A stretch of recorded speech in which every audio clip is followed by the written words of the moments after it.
नमस्कार दोस्तों। आज हम आपको हिंदी में एक ऐसा चैप्टर पढ़ाएंगे जो बहुत ही छोटा है, लेकिन जब पेपर में आता है तो आदमी कंफ्यूज हो जाता है बच्चा कि क्या सही होगा। तो उस चैप्टर प्रकार का नाम है, आज हम आपको लिंग पढ़ाएंगे। क्या पढ़ाएंगे? लिंग।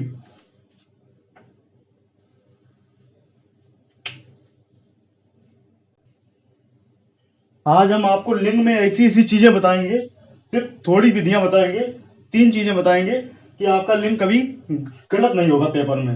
आप तुरंत पहचान लेंगे कि पुल्लिंग है कि स्त्रीलिंग है। तो लिंग हिंदी भाषा में, हिंदी लिंग को हिंदी में दो दो भागों में डिवाइड करते हैं, एक पुल्लिंग और एक स्त्रीलिंग। लिंग की परिभाषा क्या होती है वो मैं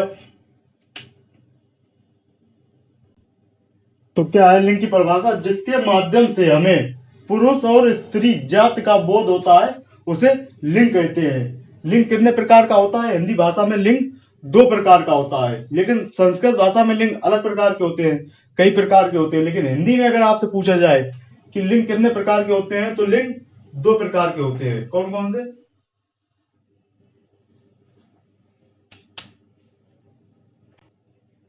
तो हिंदी में लिंग के 2 भेद होते हैं, एक पुल्लिंग और एक स्त्रीलिंग। पेपर में पहचानने का आता है कौन सा पुल्लिंग है कौन सा स्त्रीलिंग है। इसके लिए मैं आपको सिर्फ 6 शब्द बताऊंगा, उससे अधिकतम पद पहचान लेंगे आप लोग कौन सा पुल्लिंग है और कौन सा स्त्रीलिंग है। ज्यादा से ज्यादा आप पहचान लेंगे सिर्फ 6 शब्द से कि कौन सी शब्द पुल्लिंग है और कौन सा शब्द स्त्रीलिंग है। कौन से है वो 6 शब्द? मैं यहाँ पर लिख रहा हूँ।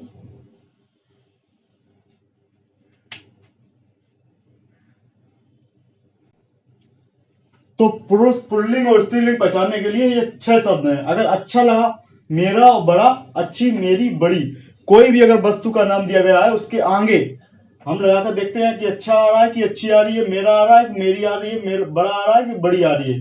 जैसे ये मार्कर है, तो मार्कर के आगे क्या लगाएंगे? अच्छा मार्कर। सही है।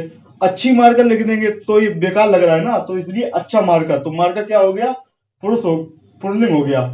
तो कह देंगे मेरी किताब, किताब के आगे लगा कर देखो तो कहेंगे मेरा किताब, नहीं अच्छी लग रही है। तो कहेंगे मेरी किताब, तो सही लग रहा है। तो इसलिए मेरी किताब, किताब क्या हो जाएगी? स्त्रीलिंग हो जाएगा। जैसे छड़ी, बड़ा छड़ी, नहीं अच्छी लग रही है। बड़ी छड़ी अच्छी लग रही है तो बड़ी छड़ी अच्छी लग रही है तो बड़ी छड़ी स्त्रीलिंग में आ जाएगा। यही 6 शब्द हैं। कोई भी शब्द हो उसके आगे ये सब चार, तीन तीन और तीन 6 शब्द लगाकर देखते हैं। अगर अच्छा मेरा बड़ा सही लग रहा हो तो पुरुष, और अच्छी मेरी बड़ी लग रही हो तो स्त्रीलिंग आती है। जैसे किताब हो गया, और कोई ब्लैक बोर्ड, अच्छा ब्लैक बोर्ड, तो मतलब ब्लैक बोर्ड पुल्लिंग में, अच्छी ब्लैक बोर्ड नहीं सही लग रहा है। जैसे और पानी, अच्छा पानी, अच्छी पानी, अच्छा पानी सही लग रहा है तो पानी कौन सा हो गया? पुल्लिंग हो गया। और जैसे पंखा, अच्छा पंखा, पंखा अच्छा है, अच्छी पंखा सही नहीं लग रहा है, अच्छा पंखा तो यानी मतलब अच्छा क्या हो गया? पुल्लिंग हो गया। तो बड़ा भाई, भाई, बड़ा भाई, बड़ी भाई नहीं अच्छा लग रहा, बड़ा भाई तो बड़ा अच्छा लग रहा, भाई क्या हो गया? पुरुष, पुरुष यानी पुल्लिंग हो गया है। इसके अलावा भी मैं आपको कुछ बताऊंगा स्त्रीलिंग और पुल्लिंग पहचानने के तरीके। ये इंपॉर्टेंट है, ये नोट कर लो। ये 6 महत्वपूर्ण है, इनसे 90% पुल्लिंग और स्त्रीलिंग आप निकाल लेंगे, कौन सा पुल्लिंग है कौन सा स्त्रीलिंग है।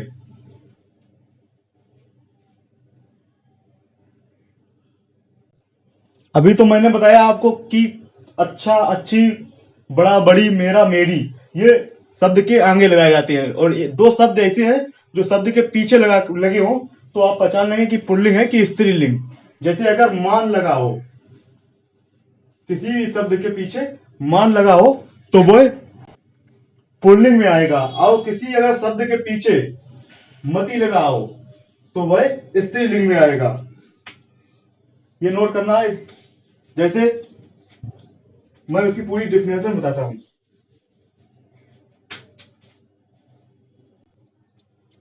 जब किसी शब्द के अंत में मान लगा होता है तो वह पुल्लिंग, जब किसी शब्द के अंत में मति लगा होता है तो वह स्त्रीलिंग हो जाता है। जैसे एग्जांपल,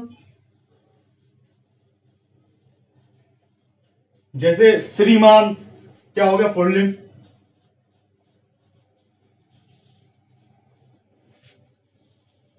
और श्रीमती, स्त्रीलिंग। जैसे बुद्धिमान,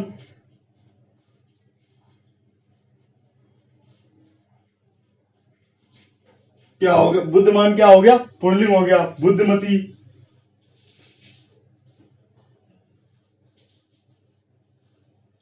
बुद्धिमती क्या हो गया, स्त्रीलिंग हो गया।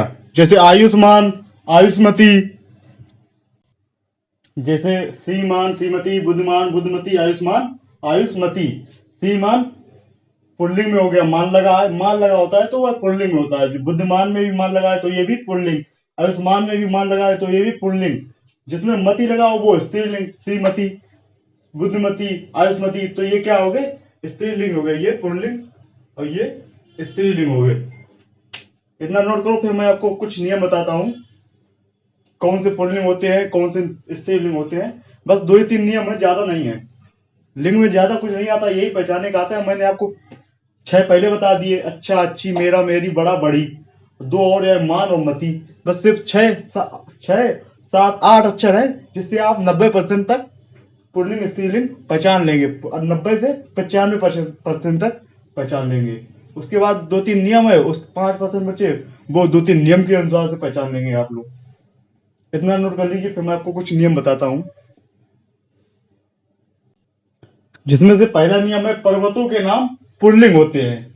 जितने भी पर्वतों के नाम है वो सिर्फ पुल्लिंग में आते हैं। जैसे हिमालय, बिंद, हिमालय, बिंद, गुरु शिखर, रायसीना हिल्स, ये जितने भी पर्वतों के नाम है ये सारे पुल्लिंग में आते हैं। अब इसका दूसरा पॉइंट है कि दिनों के नाम भी पुल्लिंग में होते हैं। दिनों के नाम, महीनों के नाम, दिनों के नाम, महीनों के नाम भी पुल्लिंग में आते हैं।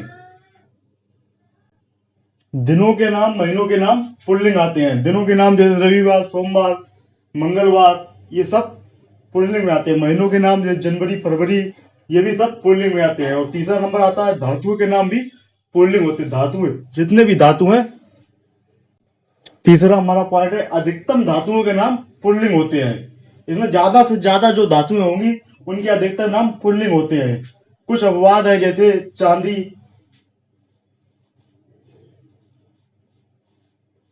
चांदी स्त्रीलिंग में आता है। ज्यादा से ज्यादा जो धातु हैं वो पुल्लिंग में आते हैं। कुछ अपवाद है, चांदी आंधी, वो आप जान जाएंगे। वो बड़ा, बड़ी, मेरा, मेरी, छोटा, छोटी लगाकर आप पहचान लेंगे कौन सा स्त्रीलिंग है, कौन सा पुल्लिंग है। और चौथा पॉइंट आता है इसमें कि नदियों के नाम स्त्रीलिंग होते हैं। तो क्या है चौथा पॉइंट, नदियों के नाम स्त्रीलिंग में आते हैं। सिर्फ 3 नदियों को छोड़कर, ब्रह्मपुत्र, सिंधु और सोन, और जितनी भी नदियां हैं वो सिर्फ स्त्रीलिंग में आती हैं। कौन कौन सी 3 नदियों को छोड़कर, अपवाद है, 3 नदियों को छोड़कर, सोन, ब्रह्मपुत्र और सिंधु, ये पुल्लिंग में आती हैं, और बाकी सारी नदियां स्त्रीलिंग में आती हैं। ठीक है, सिंधु, ब्रह्मपुत्र और सोन ये पुल्लिंग है, और बाकी सारी नदियां स्त्रीलिंग आती हैं। और 5वां पॉइंट है इसका कि ग्रहों के नाम, जितने भी ग्रह हैं वो सारे पुल्लिंग में आते हैं। ठीक है, ग्रहों के नाम पुल्लिंग में आते हैं। जैसे पृथ्वी, शनि, बृहस्पति, ये सब पुल्लिंग में आते हैं। और इसका लास्ट पॉइंट है, 6वां पॉइंट, कि मच्छरों में नर और मादा है, मतलब कुछ कीटनाशक होते हैं जिसमें नर और मादा के अनुसार हम बताएंगे कि लिंग में, पुल्लिंग में आएंगे कि स्त्रीलिंग में आएंगे। जैसे नर को पुल्लिंग, मादा को स्त्रीलिंग होता है, मादा का स्त्रीलिंग होता है। जैसे नर मच्छर, नर मच्छर मतलब पुल्लिंग, मतलब पुरुष है वो। और मादा, मादा मच्छर, मादा मच्छर मतलब स्त्रीलिंग, वह स्त्री है। ये 6 पॉइंट है। इसके अलावा आपको अगर ना समझ में आ रहा, पहचान पा रहे हैं कि पुल्लिंग है कि स्त्रीलिंग है, तो ज्यादातर हम प्रेफरेंस पुल्लिंग को देंगे। ज्यादातर पुल्लिंग ही सही होता है। बाकी ये 6 पॉइंट और 8 पॉइंट हमने पहले बताए थे, अच्छा, अच्छी, मेरा, मेरी, बड़ा, बड़ी और मति, मान, ये 8 हो गए। और ये 6, सिर्फ इतने से ही आप पूरे के पूरे लिंग पहचान लेंगे हिंदी में। और एक भी लिंक के कम से कम 2 क्वेश्चन आते हैं और दोनों भी कभी भी गलत नहीं होंगे। सिर्फ ये 6 और 8 14 नियमों से हिंदी भाषा का लिंग समाप्त होता है। एक बात हमेशा याद रखना, हिंदी में लिंग 2 प्रकार के होते हैं। कभी कभी सीधे आ जाता है लिंग कितने प्रकार के होते हैं, तो उसमें ऑप्शन हो अगर 2 तो ऑप्शन 2 लगेगा। अगर उसमें कोई नहीं हो तो 2, अगर ना हो उसमें लिखा हो कोई नहीं तो उसमें कोई नहीं आएगा। अगर 2 होगा तभी आएगा 2 हिंदी में। संस्कृत की बात अलग है, संस्कृत में कई प्रकार के लिंग होते हैं। यहाँ पर हमारा लिंग समाप्त होता है। फिर मिलेंगे नए प्रकरण के साथ। जय श्री राम।